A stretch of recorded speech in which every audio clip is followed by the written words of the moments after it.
Hey, what's up? It is good to see you. Today we are diving into my everyday camera bag. Now, mine is really minimalistic. I don't keep a lot of stuff. I have kids, so I love my purse style bag. Go ahead and hit that like button if you're excited to dive in.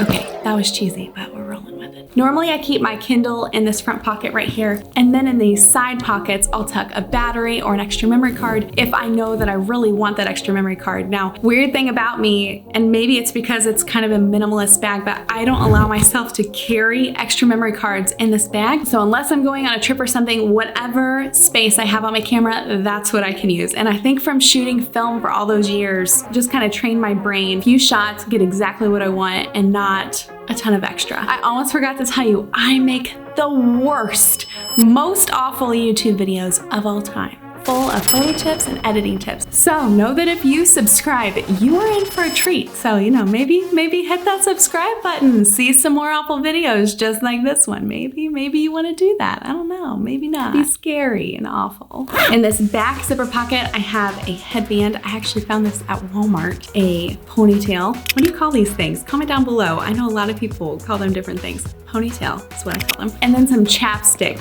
And I know for sure that I have a lot of chapstick in this bag. And then inside the camera bag on this inside zipper part, I may put like personal items like, I like a tampon or something like that. And then I also keep one of my Canon 5D Mark IIIs. This is my main Mark III camera with the 50 attached to it. Sit on its side so that way there's no jarring between the dock and the lens. Very loved budget wallet, we'll call it, from Rachel Cruz. I'm a huge Dave Ramsey fan, working on paying off all that student debt. We use a cash system, and inside there are little clips with our cash. A pen, because, why not? Lotion for dry hands. I don't know what it is about shooting, but I always get super dry hands, so I love to have lotion on hand. And nail polish, because you never know when you'll paint your nails on the go. Confession, that's kind of the only time I paint my nails, ironically, are not done today. Chapstick, it's tinted. More chapstick. It's not tinted. Purple.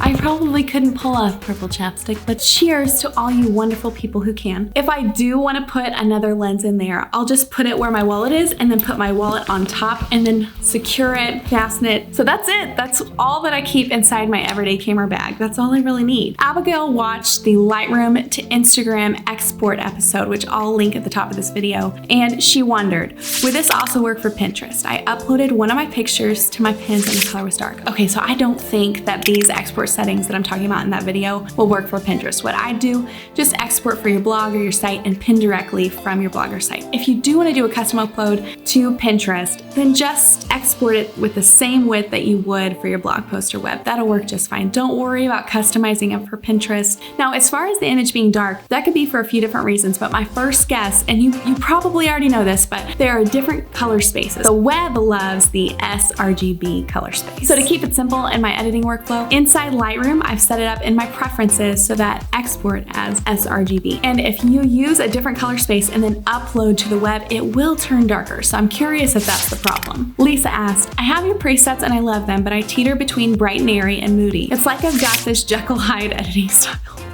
That's funny.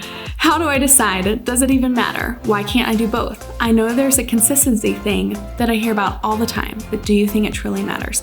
Do both. Just pick whatever you want. Pick another way to be consistent with your work. And maybe inside your Instagram feed, go from like a dark and pro look to a light and pro look, and then dark and pro and then light and pro. And that will create this grid that looks consistent. Be consistent with your contrast or your skin tones or your color. Pick one area of your photo where you're going to be consistent so they know you're doing it on purpose. And that will create that trust and really that professional vibe that clients want before they book you. Jay said, thanks for the free preset. I'm 16 and have hopes of being famous on Instagram and YouTube, but I currently only have 1.5 followers, 1.5K. And even though I want to make a YouTube channel, I feel awkward on camera. If I'm just talking big sister here, like if I'm the big sister, I have 3 younger sisters, so big sister talk is my jam. Don't worry so much on the Instagram followers and the YouTube followers. If that happens, great, but you have influence right where you are with the people in your life. You do not have have to go seek that out to have worth or value. And I know that might sound cheesy, but it's true. And I think it can start to feel like, oh, that's the only path for entrepreneurs, but it's not. You do not have to have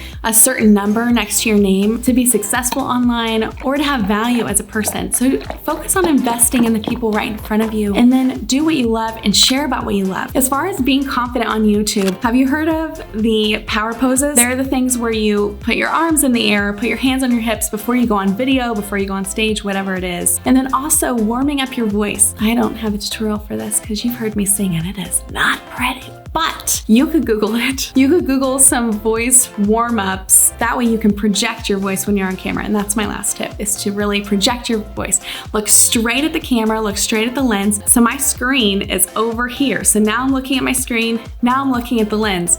And if I look over at my screen while I'm talking to you, do you see how distracting that is? So look straight at the screen, talk to the person right in front of you, and just pretend like there's a friend on the other side of that lens. If you like this video, hit that thumbs up button, subscribe for more awful videos just like this, ring the bell if you want to be notified every time I post a new awful video. And last but not least, because I want to hear from you, comment down below and tell me what is inside your everyday camera bag. What do you have to have no matter where you're going? What would you put inside your purse, even a man purse, so that you can have it with you wherever you go? I'll see you next week for another video, and I am cheering you on big time.